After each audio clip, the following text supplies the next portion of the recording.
Simply connect. I'm Gary Gaswara, VP of Engineering of Cloudian.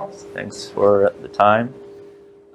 So I'm going to start with a few slides, a little bit more in depth about how our system is architected and works, and then we'll jump into some of the smart topics.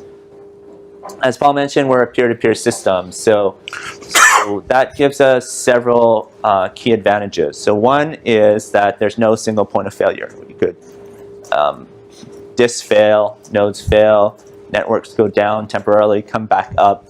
By having each of the nodes be a peer to each other, it makes it much easier for us to manage and understand what's going on and have the system behave gracefully in the event of failures. The other thing is everything is distributed. So we're going to spray the objects that we store across the cluster, and that will inform it by certain information about user-defined location affinity. So that means like defining different data centers. So in that case, there might be a strategy that we might split, say, replicas, a certain number of replicas in one data center and a certain number of replicas in another data center. In addition to the object data, we're going to also distribute the metadata across the cluster. So we're not going to have a special node that's in charge of metadata or a set of nodes in charge of metadata. That's going to be fully distributed and treated in the same manner as our object data. And as well, the configuration. So we're going to also distribute the configuration. So by having this type of architecture, then it makes it very easy for us to be scalable, and elastic, where we could have a running system, and then without bringing any service down, we add capacity by adding a node. Then the system will automatically rebalance where things are, where things should go. In the background, it'll move some data and resume and show this near linear scalability and performance as we add capacity. A question for you. Yeah. You're showing that diagram to be peer-to-peer between every node, which obviously as you add nodes in, that's a factorial growth in terms of the communication between nodes potentially. How do you make sure that that doesn't become an issue? Yeah, good question. So that's one of the key areas that we rely on Cassandra. So Cassandra has a very low cost, low throughput protocol, gossip protocol, to understand, to do the cross-node communication. And one key is there's no global correct view of the state of the system. Each node, from its perspective, has a view on who's healthy and who's not. And it makes a decision locally in terms of well, in the most interesting case, it makes a decision about who's responding fastest to me. So I could then select that node to store my data, and this is happening times n, right, in parallel. So, yeah, and Cassandra clusters have been we're looking at the same problem, right? But Cassandra clusters have been scaling with this gossip protocol at the level of thousands of nodes, and this continues to improve.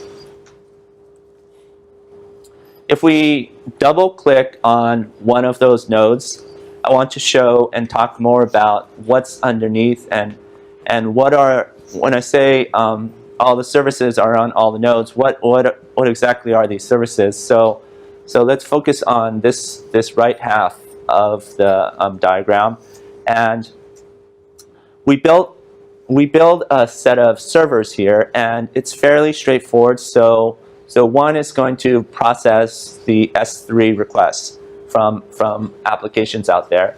And then one service is going to process all our admin API, which we call, and that's to do things like provision users, add new groups, add new tenants, get usage information out of the cluster, and so on. And then at the same time that we have these services processing incoming requests, we're going to actually store the data, the object data, the metadata, on the same node. So one of the differences of our system is that we all these services operate in application space. So what we need only is what I call commodity software. So we just run on Linux or CentOS, and you install our software, and then that allows freedom for other things that we'll get to in 2 slides to be added onto that node. So we'll go into that. So our system is smart in a lot of ways. So Paul and Vikram will have talked about it. We'll talk about some of these. I wanted to highlight these 3 things that we'll talk about today. I'll talk about the first one, metadata search and analytics. Vikram will talk about our smart support that we use internally. So, and then we won't have time, but in this session, but the third leg of this is this analytics platform. But let me go back. So, metadata search. This is a key unmet need of object storage systems, and it shouldn't be this way. So we often get the question that's very obvious. So it says, now I have all these objects stored in my system, and I want to do some simple queries against it, like this one. Like, tell me all the objects where color equals blue and size is greater than 1 megabyte. So this data is available. It could be added, and we'll show a live demo of this. The second part is smart support. So we have, for every installed system, we open up a phone home communication for them to send data back. And I'll leave this for others, but this allows us to do very interesting things for our purposes and also to help the customer. And then the third part is, we've touched on this a bit, but I should mention here is that because we run in application space, we could run side by side with things like Apache Spark, installed on Linux, running on the same hardware. This solves a lot of the problems with the data locality problems. So if you know Spark, it wants to distribute a big job into many small jobs and then stream the results back and combine them back up. One of the keys to this is data locality, right? So we don't want to send a job here that reads data from, say, another data center, right? We want to be smart and send that particular job right to the data on that node. Because we know because we manage where objects are stored, we know exactly where pieces of data are, and we could intelligently put that job right in the correct spot. And as you know, Spark has the same Hadoop layer of having a native S3 interface for in and out. So okay, let's talk about this metadata search, and I want to use the running example of a photo storage site. And this is interesting because photos have a lot of metadata attached to it that's very useful, right? It has like the make and model of the phone, the location, etc. So this will allow us to answer questions like, is this a laser? What objects have make Apple and model iPhone 6s? Or what objects have size greater than 10 megabytes? Or how many objects match the keyword beach, right? So now tags, user-provided tags are very key for user-provided content. And this will allow this.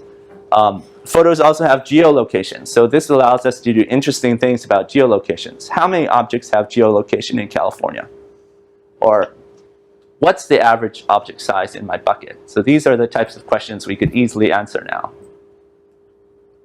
So if you remember the picture back, I'm now adding 2 new boxes to that same hardware, to that same, onto the same layer, right? And we're going to use Elasticsearch. So I'll talk about Elasticsearch, but Elasticsearch fits extremely well with our model. It's also a distributed, automatic rebalancing, auto-scaled software.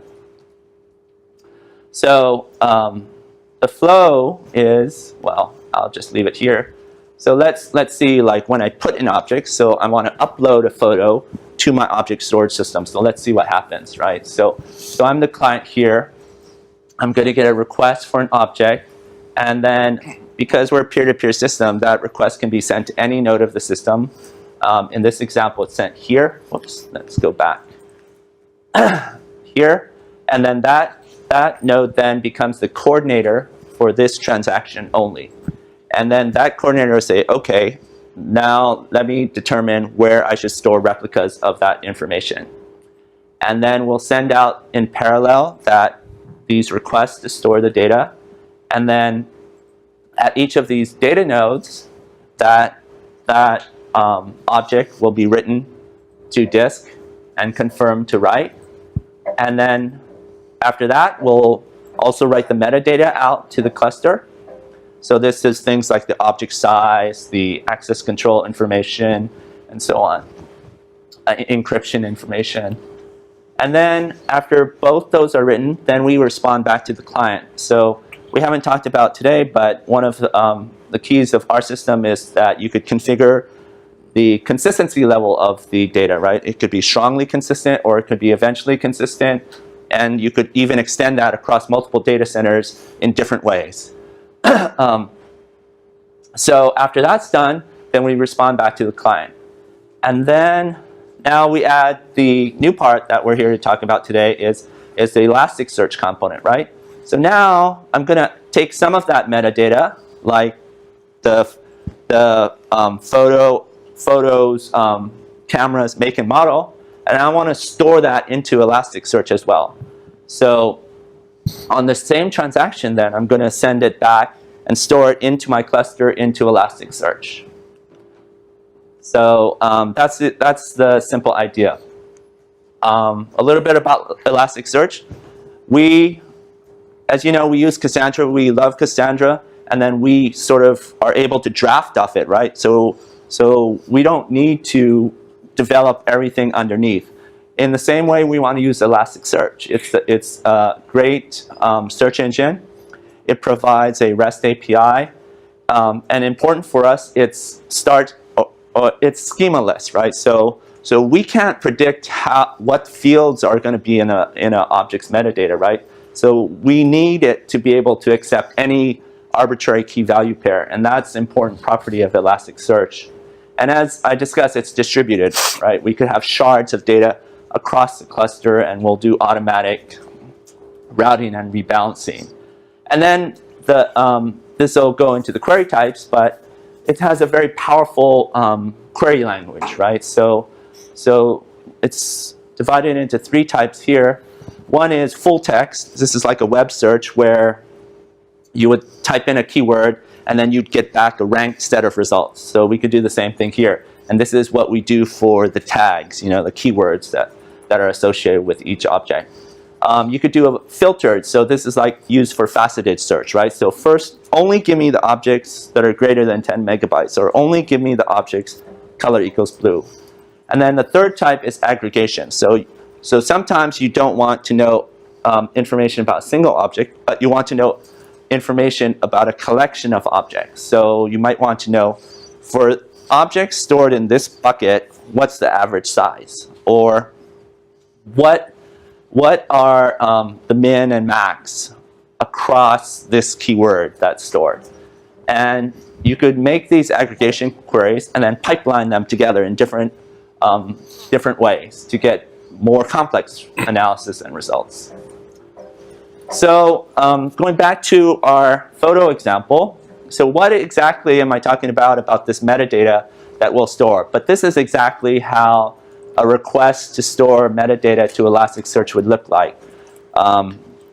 So we would have a specific object. So in this case, it's image99.gif, and it's in a bucket, an S3 bucket called My Photos 2016.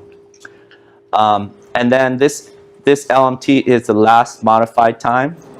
So it has the time that the object was uploaded to the cluster, the size in bytes of that cluster, and then we're able to automatically extract metadata about the photo. And for photos, right, they have this standard metadata language called EXIF.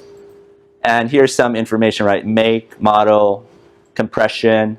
These are keywords attached to the photo: sun, beach, cars, and then the lat long, the geolocation of it. So there's many other fields of this, but for illustrative purposes, I only list these here. And this is an important part to think about. We're building it so this is an object storage system. We're building it so that users can define their own metadata. But there's also a lot of data we can actually automatically get from the object itself. And so what we want to build is a system that as you ingest objects, we're actually pulling out, we're grabbing useful metadata, we're automatically building the search technique. And so that you've always got that interface. You've got, of course, your S3 interface, your object interface into the data. But now you've got a set of search interfaces or query interfaces as you try to actually find relevant data across your cluster. And a lot of that index can be auto-built from us, particularly for well-defined objects like image files and video files and things that are commonly stored in object storage. How much of a performance impact does running the queries have? Understudy. And how? So how would you limit that, and how would you control that? Right. So that's understudy. One of the things to inform that, though, is you can see the amount of data is fairly tiny. But this is a real thing that we need to figure out much better. So is Elasticsearch a standard part of your product at this point, or is it something that you add to it, or?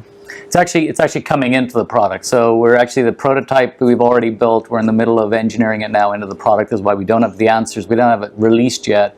But towards the end of this year, we're actually expecting the release with Elasticsearch support, and I'm comfortable. And it provides an index to the metadata as part of ingest, kind of? Yeah, as part of ingest. As you saw, we store the object, we give back a response that says, hey, we're done with the object storing, but then we keep going in the background. We actually store now metadata into Elasticsearch so that you can then go and index it and search for it later.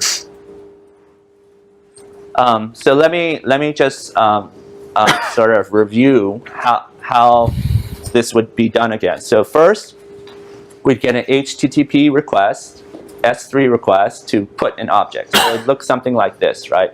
So it would have certain headers, and then it would have particular fields that identify the metadata. So this is the automatic processing that can extract this from a photo, like make, model, and keywords. So this is an S3 API standard.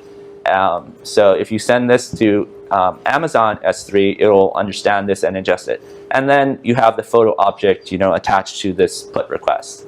Then we'll go ahead and store it in our cluster in a distributed manner.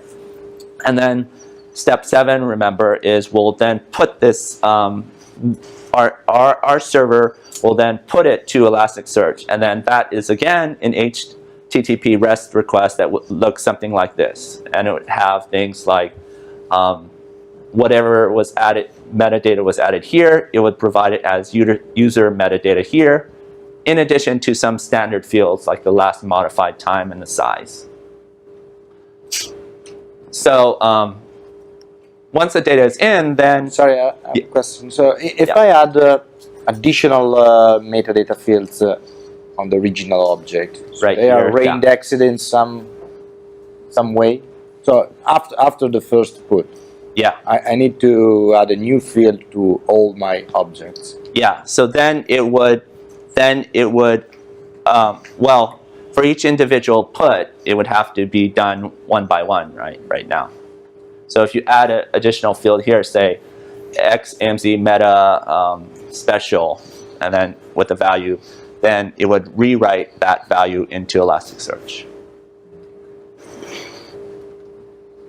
So once the data is in, then we're going to just expose the Elasticsearch REST API to search from it. So this is just an example of how I would search for all objects where the to list the makes of the different objects, and it'll say, okay, Canon, Sony, Apple as the result. So we'll go through this in a demo. One of the awesome things about using Elasticsearch is that we get the full tool chain associated with it in the open source world. And Kibana is an open source data visualization tool that's very popular. And you could do very easy things like this, and this will we'll show more of this in the live demo. This is a live demo, so this is hitting our office up in San Mateo. And these are just two tools I'm going to demonstrate that are open source tools that come with Elasticsearch. So one of them is Sense, and Sense just provides a ability to send REST commands in this screen and then see the responses in this screen. So the other tool is Kibana.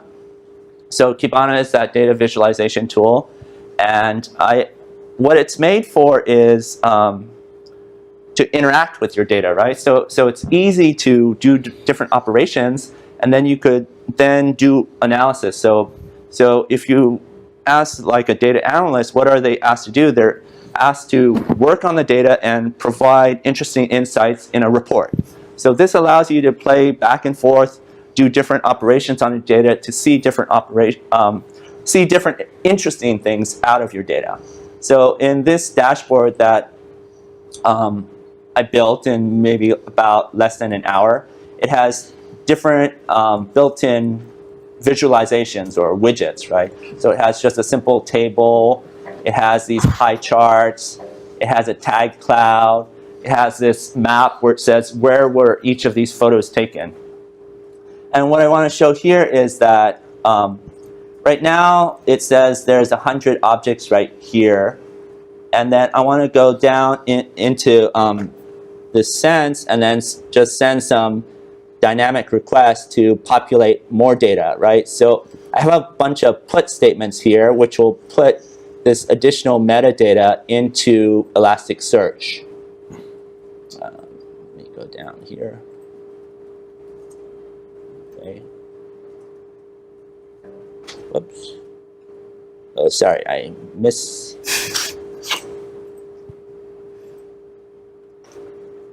Let me just try one of these. Oh, see, someone put this string here that doesn't belong. Okay, so now back to sort of doing a bulk import.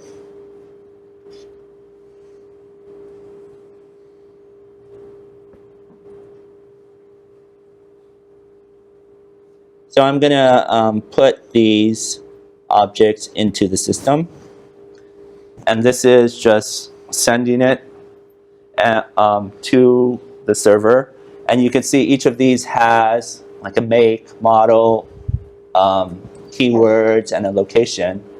Then I could go back to my visualization dashboard and refresh it, and you could see now I have 120 objects.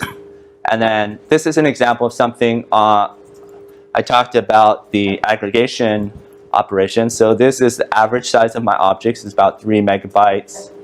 The median size is about 1.1 megabytes, min and max, for example. And then here's some pie charts, right? So the different make and model, you could visualize Apple, Canon, and then the different models underneath that. And this is all being driven by Elasticsearch? Yeah. Has different this tag cloud visualization, which it makes the different word sizes based on the frequency of the keywords. You have this nice little visualization here in terms of seeing the different data size of the object. So you could grab this, zoom in. These points will then decompose into smaller points, and so on. And then I said you could interact with your data, right? So it's hard to see, but that's a star up there. But say I only want to analyze the Apple data, right? So then immediately, then you see that instead of 120, there's 104 objects, and then the breakout of iPhone 6 and iPhone 6s. All this data is recomputed for only that subset of data. And another common one is the size. So I want to see what people are doing with images that are 10 megabytes or greater, right? So only that set of data. So you can see there's only 6 objects in this case, and you know the data is different, right? So the make is different, the model is different, and so on. And then I just want to show one more thing is that if I want to, I could easily add a new visualization. So what I wanted to do is I want to add a histogram of when in weeks the objects have been last modified. So I could choose a date histogram here, last modified time, and interval to be weekly, and then run this. And then I get this sort of graph. And then I want to save it because I want to use it in my in my dashboard, and I'll say this is an LMT histogram. Then I could then store that back into my dashboard and add a new visualization. Right, so then I added my new histogram here, and I could play around with it. Make it a little bigger. Yeah, so let me make it a little bigger. So that's the idea. So yeah. So the key thing that we're trying to do is that, you know, we think systems shouldn't just store data, particularly objects, right? Objects are described things, right? They have metadata, they have useful information. So we got to make it now incredibly easy to get that data back and to search for it and to find data. And using open source tools can get there. I think to the fact that we have to replicate the metadata, yes, that is a case in today's, you know, so what we do is we keep up another effectively indexed metadata for Elasticsearch so that we can actually see, you know, create these very, very easily. I'd love it to be one metadata source for everything, but today we can't easily do that. We did look at it architecturally on how to do that. So this is a separate metadata, but the overhead is not that huge because it's only the metadata on the objects. And so the fact that you'll have now this very flexible tool, because we don't know what customers want to do with their data, and we don't want to even guess. So what we want to do is give them a tool set and an interface that lets them go and create their dashboards, create their views, use their own data set the way they want. And that's what this allows us to do.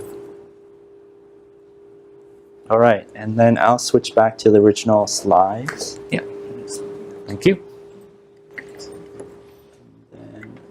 So any questions for Gary on this piece? Because this is one of the big extensions that we're putting into the product. And you know, I think from our customer base, we're seeing a strong demand for it. We're seeing customers who want to bring, they're storing so much data, they want to bring some level of analytics. And actually, surprisingly, the level of analytics they're most interested in is metadata search and discovery. Basically understanding based on the metadata what's around the place, or retention of data, or who owns what. And so it's surprising that it's not the data itself that's interesting. And I think last time around we actually showed you Hadoop analytics that you can do against our clusters. And so we certainly have that Hadoop analytics capability. But it's the metadata search, the metadata discovery is actually a huge part.